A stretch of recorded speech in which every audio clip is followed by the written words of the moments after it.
I hadn't even thought of it, but probably, yeah. I mean, I'd be inclined to. I have great people. We have a great bench. Our president, Donald Trump, who's trying his damnedest year into this thing to right this country while everybody's going after him, but he will not be here forever. And he did a sit down with NBC News a couple days ago and was asked what might come post-Trump. You endorse in the 2028 presidential primary? I hadn't even thought of it, but probably, yeah. I mean, I'd be inclined to. I have great people. We have a great bench. We have a lot of people. But, yeah, I think so. You've suggested that JD Vance, Vice President JD Vance, and Secretary of State Marco Rubio would be a tough ticket to beat. Who should be at the top of that ticket? Well, I don't want to get into this. We have 3 years to go. I don't want to, I have two people that are doing a great job. I don't want to have an argument with, I don't want to use the word fight. It wouldn't be a fight. But, look, JD is fantastic, and Marco is fantastic. I do think the combination of JD and Marco would be very hard to be beaten, I think. But you never know in politics, right? They say, in the age of Trump, you never know. Everyone's talking about weight loss injections because the results can be dramatic. They work by lowering blood sugar and reducing appetite.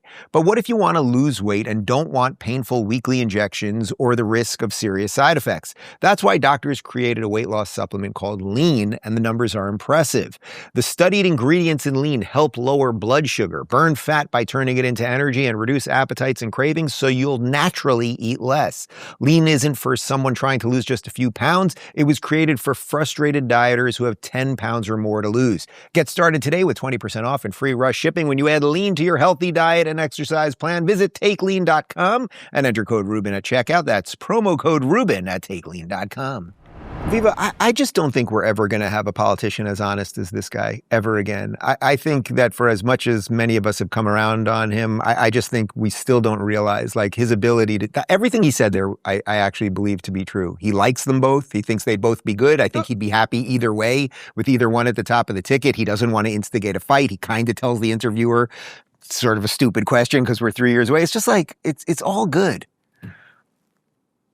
Well, first of all, he's also right in terms of not wanting to undermine his current VP, JD Vance. Now, things can happen in the future, and, JD can make his own decision in the future. I'll say one thing. I get a little bit of flack online because I'm critical of the administration, but only in the sense of trying to make it better and make them make the right decision, the best decisions possible, and let them know what the voice of the people are still thinking.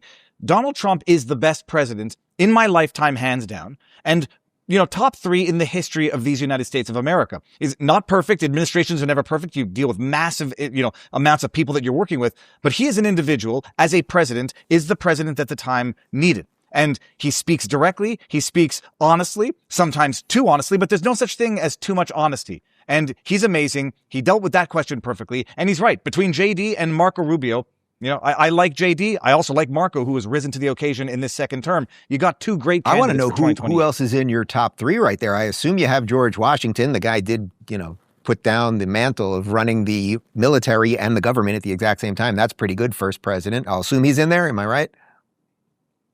George Washington, Abe Lincoln, but although Abe, had his foibles as well. And then contemporary presidents, Ronald Reagan, I think he also has his issues.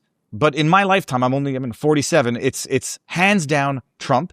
Despite Alex, what you see what Viva did right there. He's always been pissed that Lincoln freed the slaves, and that was his subtle way of saying it. Alex, go. No, yeah, it was the habeas corpus. Habeas Habeas okay, corpus stuff. But yeah.